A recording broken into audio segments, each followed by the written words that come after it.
I'm Jeremy Greer. And I'm Gary Butterfield. And this is Days of Future Cast, the podcast where it's Gary versus Jeremy. Whoever loses, we all lose. 70 issues of Land Bridge. I hope y'all are ready and strapped in. I turn this into an intolerable music experiment of just like Land Bridge, Land Bridge, Land Bridge, Land Bridge, Land Bridge, Land Bridge. Just for I've got a MIDI keyboard hooked up. I can do this at any time. Land Bridge, Land Bridge. We're finally fighting. Before we fight, though, we have to figure out why we're fighting. Yes. And it's because Josh Brolin came back from the future to kill us. That's true. Let's say, Jeremy, if a time traveler came back in time to kill you and said like the future depended on it, how long would it take you to get over your surprise of like, what, me? Like what I fucking do? I just wouldn't believe it. I'd be like, there's no way. Like I am like probably the least influential person that I know. Like as far as like you're my not a effect time on the traveler. You're an assassin with a gimmick. I do not believe you're from the future. Yeah, I don't even know why you would want to assassinate me. Like, who is sending you? I don't have any enemies. Like, that one guy I blocked on Twitter a long time ago, he can't afford this. Just be incredible. Like, just thinking about, like, if that happened, I'd be like, well, I'm 40 now. I don't have that much time to, like, make enemies and destroy the future. Yeah, the gas tank's already running kind of empty, and I'm at 40. I don't know what I'm going to do for another 40 or 50 years, dog. Like, before you kill me, you know that I get like diarrhea for no reason 3 times a week, right? Like, you don't have to kill me. I'm pretty harmless. Like, I don't really want to leave the house or anything. I'm not going to destroy the future. At a certain point, though, I'd be like, can you just like, can we sit down and like have a meal, and you can kind of run me through do you have a holograph projection of what I'm going to do? Yeah. Like, tell me the shit I shouldn't do, and I probably won't do it. Yeah, I'm pretty good at not doing stuff that I'm not supposed to. Like, unless it's unless it's addictive in some way, in which case you just tell me the day that I need to do a sick day and I'll do it. Absolutely. Yeah. That's no problem for me. Not destroy the world. And like I'll get the vaccine again. I don't care. And I just pump me up more. The guy, I would be like, are you sure you're not here just to steal my wife? Because this feels like a real steal my wife situation. Yeah. Is this the time traveler's cuck? The follow-up book. The follow-up book. Just floating throughout time and constantly getting cucked. That's hilarious. Time cuck. We're talking about X-Sanction, Avengers vs. X-Men, issue number 3, the limited series that brings us into this. Where we got a cover with a real gross veiny Hulk hugging a real gross veiny Cable. Lots of veins in this issue, Gary. A lot of veins. As a reminder to the folks at home, Cable has come back from the future. In this future, hope is dead, and the world is ash, and there's no hope for mutant kind. So he has enlisted the help of Blacksmith, another time traveling Ascani guy, and they're going to go. Cable's going to go back in time and kill the Avengers using a bunch of future tech. So far, he's got Captain America, Falcon, and Iron Man on the ropes. When Red Hulk shows up, who is notably not Talbot, and I still don't know why that's important. He's not Talbot. This is probably related to Ed McGuinness's Red Hulk shit. Yeah. If I had to guess, but who knows? Red Hulk with his shit-eating grin pops in and starts sucking ass. The big cliffhanger at the end was he was accessing his entire techno. He was like letting his techno virus take him over to use its power and to not have to use his power to hold it back. Yeah. Because he's on a timeline. He's going to die. He's only got a day to live. I think he's down to like 8 hours left or something at this point by the time we join up with him. And this is where we pick up with Hulk pointing a gun at Cable because comic books. Yeah. Big scary black fingernails. Yeah. And this is a standoff because Cable has all of the other Avengers rigged to die if they try to mess with their imprisonment technology or whatever. So if he kills Cable, all of his friends die. He doesn't, but he needs Cable alive to free his friends. Cable refuses to do it, and then all of this is interrupted with when Blacksmith comes in and shoots a bolt of energy through Red Hulk's shoulder using Gambit's staff. Gary, future Gambit staff. It is a future Gambit staff that somehow shoots lasers. Yeah. As well. It's just bailing them out because they're at a standoff because it's like, if I die, you won't be able to free your Avengers. And Red Hulk doesn't really have a counter for that. And he's just like, yeah, but also you will die. Like, he's smarter than regular Hulk, but, we're not talking about the leader here or anything. Exactly. During this blast, a blast hits the Falcon's containment tank as well, which is probably going to be important somehow. At some point, maybe. Yeah, they highlight it. And then we're just blasting. So Hulk tries to shoot Blacksmith, who is extremely agile, as also on top of just being like an amphibious looking dude, and smacks Red Hulk in the face with the staff again, which is extremely hilarious. Yeah, just keeps hitting Hulk. So while this is happening, Cable is buying time. He trusts Blacksmith. We get some of this like shitty Jeff Loeb dialogue, like, I never miss. You have, I have not. This is better than most Jeff Loeb stuff I've read, but it's not, dialogue is not necessarily popping. While this is happening, Cable's thinking about the future. And it's him and Hope, and they're going and checking out the ashes, or him and Blacksmith rather. Yeah, and they're checking out the ashes of the Avengers Mansion. To find a way to time travel back again to save Hope. And they find this thing just loaded down with gear. There's the Magneto chairs that will get into your neurological system. We find some Iron Man armor that's fused with Sentinel tech. We've got Gambit's staff, which we just explained, and then of course Doctor Doom's time machine, which is how they're going to pull this little operation off. With like 10 Sentinels and Wolverine's skeleton as well. Yeah, also that. He can tell from this. He's like, oh, it looks like they are going to war with the X-Men. Yeah. You don't need Sentinels unless you're fighting X-Men. And basically just like, well, this starts the mystery. Like, how on earth did the Avengers get this? Why did they have it? I know they fight Hope. It makes sense if they're going to war with the X-Men. That would cause this apocalypse. And of course, Cable's goal is to shortcut all of this. If he kills the Avengers in this timeline, like, he will none of this will ever happen, and Hope will be alive. Is what his hope is. But like, also, any of this time travel stuff, like, I feel like as a time traveler, he should just know, like, it's always going to go off the rails. Like, there's never a case when you're going to get the expected outcome. He's probably got like the sunk cost fallacy at this point, where like Cable has just gone back and fucked it up so many times. What's he going to do now? Exactly. Yeah. It's like the only thing he knows how to do. He's institutionalized. Like, he has to just keep going back and fucking up the past. There's a plot on the TV show Flash where he's fucking around with timelines a bunch, and he's trying to fix something in the present, and eventually he gets caught by like some other people, and they're like, you can't keep doing this, and he's like, yeah, but like, you have a daughter now, and when I started you had a son, so I think I need to go back one more time. But no, they just are like, no, we're just going to recast this child. Which I think is very funny. Like, oh no, we're done with time travel, you can't fix anything. Just gonna swapsies. In the MODOK show, there's a thing with similar with robots, where there's a robot double, and like they just decide to keep one of them. So from one point in the show, there's just two versions of one of the characters. There you go. Who hang out and talk to themselves and stuff. Always fun. So Red Hulk gets Blacksmith in a corner of some kind. Blacksmith's still trying to reason with Red Hulk, but he can't reason with Red Hulk because he's angry. And this gives Cable enough time to work up a Psyblast to Psyblast Red Hulk. Yeah. He uses up all of his power to do this, but he gets the gun and just starts blasting Hulk, and ends up eventually blasting him out of the side of the ship. Hell yeah. Best way to deal with a Hulk is just to keep shooting him, I think. Drown him. Like, put him on the bottom of the ocean. He's at least going to have to get back up. We're gonna time slide again. It says time slide 12 or 50 hours ago, which is really weird. It's specific. It's 12 or so.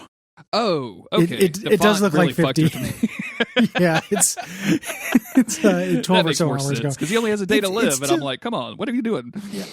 I don't know why it has to be imprecise. Do you not know, writer? How long ago this was?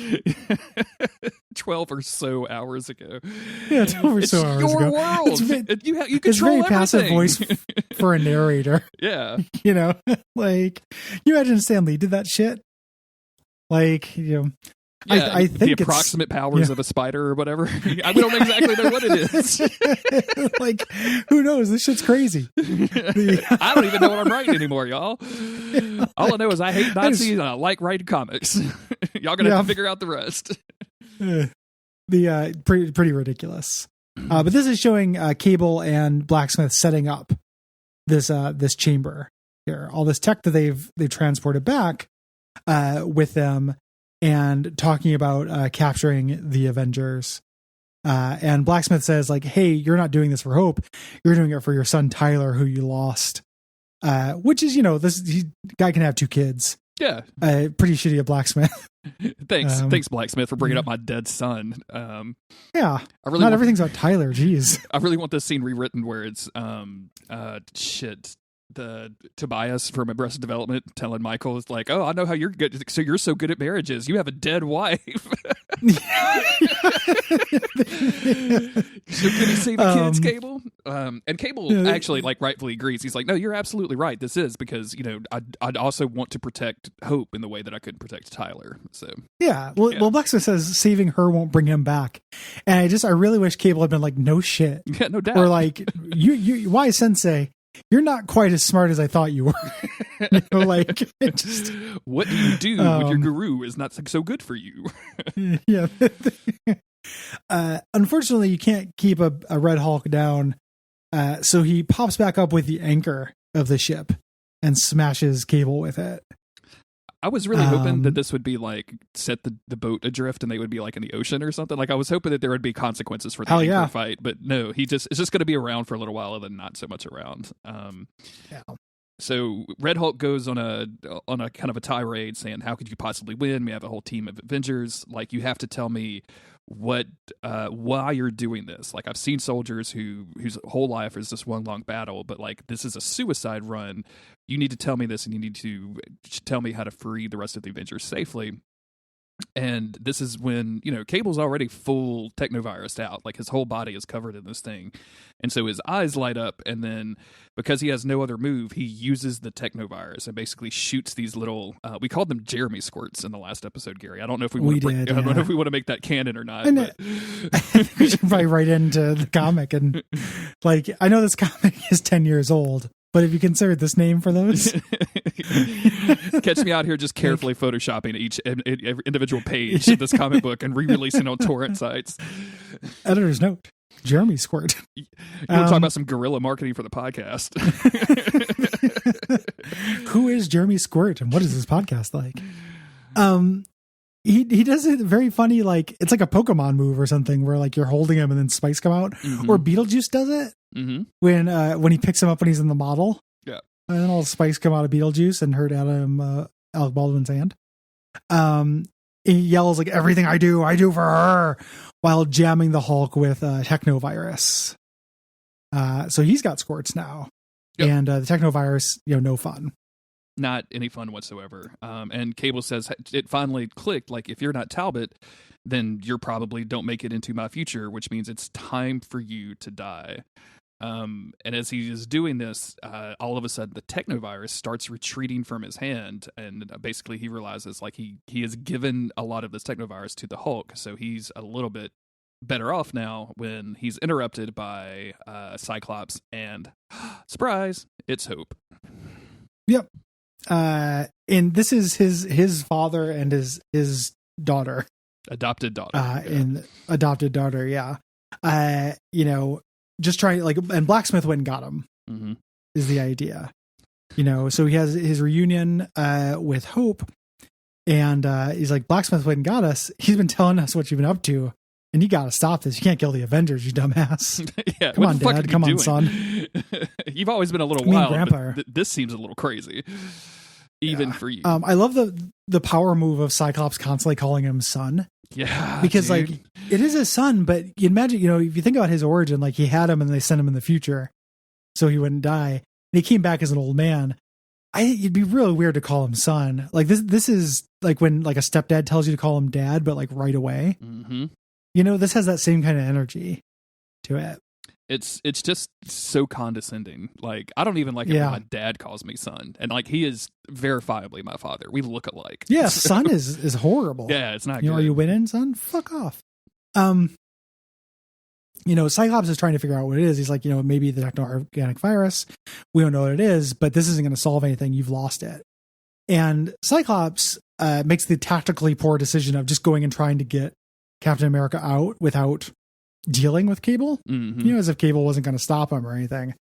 And he's trying to call his bluff. Like, you're not going to shoot your own father, are you? And he basically says, like, yeah, I might have to. Also, they're rigged to blow. You have to stop this. This is more important than just our family shit. And of course, Cable like tries to say like, hey, this is all like, there's a reason that I'm doing this. You have to trust me. You have to believe in me, because like if I don't do this, something bad will happen. And Cyclops is just like, nah, bro, not gonna happen.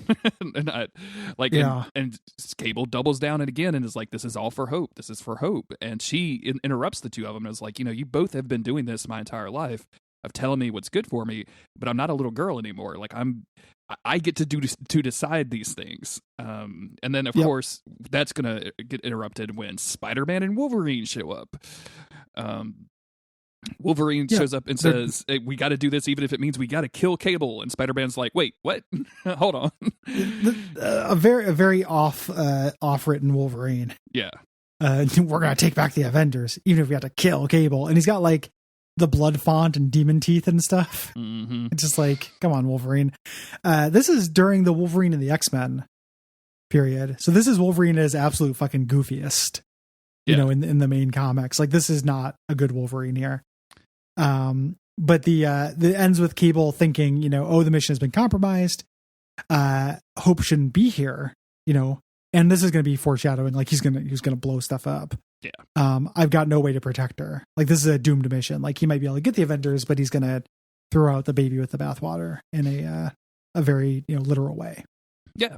I was very happy to see Cyclops and Hope, like in this Avengers versus X-Men story, like going 3.5 issues or 2.5 issues without any X-Men, besides Cable, was really kind of bothering me.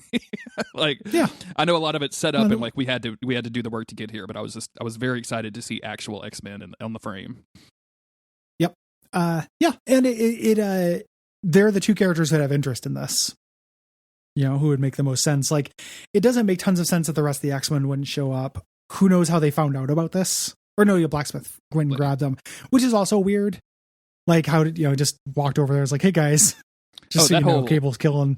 I was going to bring that up. The whole conversation, like, because this is right after the No More Mutants thing, right? Like, this is after the decimation thing. So Wanda, like, there's only 200 mutants left in the entire world. Their species is almost extinct. And then like Blacksmith shows up with like, hey, Cable's doing some shit, and like as Cyclops, I'd be like, so fucking what, dude? Like, leave me the fuck alone. I don't care. Did you read the sign above the door? This is Utopia. Yeah, no bummers in Utopia. Okay. Chill vibes only, Blacksmith. Yeah. It's but we're just building things up for the big fight. Yes. In the next issue, and it's kind of a 3-way fight, which I always like. Because we got Cable, we have the Avengers, and we got the X-Men, and the X-Men obviously care a lot more about Cable than the Avengers do. So they're not just ready to like kill Cable. It's not him versus everyone. Exactly. Yeah. That's it. That's it. We got that. Just so you know, what we're doing, the reading list process for this has been frustrating. There's a lot of inconsistent information out there. This session, we are covering the next issue of this miniseries, then Avengers 24.1, and then Avengers versus X-Men 0. And if you're wondering what 24.1 means, we have no idea. But if you open it up and there's Norman Osborn on the cover, like, go to the next issue. You're looking for the Vision cover. We're trying to find Vision. It's not the one that ends the Hammer Dark Reign cycle thing, which I think I'm going to read for fun because I remember thinking that was interesting. But it doesn't have anything to do with this. No. Marvel cannot get their shit together and give me comprehensive and understandable reading list for this. Yeah, even in the Marvel Unlimited app, if you go to the like series arc, when I bring it up, Avengers X-Sanction number 1 and 2 isn't even on there. I don't know if it's because I'd already read them or not, but it like starts with number 3. It has the wrong Avengers on there. It puts Avengers Academy 26 on the list, which I read through mistakenly and has nothing to fucking do with this. Like, as far as I can tell, at all. Like, not even any like that comic book ends with like old giant man, like imagine like literal giant man with a big ass white wizard beard, like walking around in like space Utopia. Dude, is fucking bizarre. It also, the weirdest thing to me about the playlist that Marvel Unlimited has on there is that it doesn't have Avengers vs. X-Men 0. Yeah. Which like is a comic called Avengers vs. X-Men. It seems very important. much like it would be. Yeah, seems like it would be part of the Avengers vs. X-Men crossover reading list. But this is what people complain about when they talk about, like, it's really interesting to do this after Unlimited or Ultimate, because Ultimate was done in response to shit like this, basically. Exactly. Yeah. Like these stories are too hard to fucking read. Like, what if we just started over? So we're managing. But, if we miss your favorite tie-in or something, let us know. Maybe we'll go back to it. Yeah. And we might have been misdirected by the internet, because that happens. Shout us out on Twitter at DOFC Cast, I think, or DOFC Podcast is our Twitter handle. I need to remember that at some point. That's ridiculous that I can never remember it. It's podcast. You got it. Okay. Got it in 3. And then you can also leave us ratings, reviews on Apple Podcast or Podcast Addict. You can tell your friends, which is a huge help. And then you can also go to patreon.com/Duckfeed.tv if you want to get episodes in early, kind of bunched up, and also get bonus shows from the network. Yeah, and also access to the Slack channel where a bunch of really cool people hang out and chit-chat about comics and video games and everything else under the sun. So go check off all of that, and then we'll be back in a couple of days with Avengers X-Sanction number 4.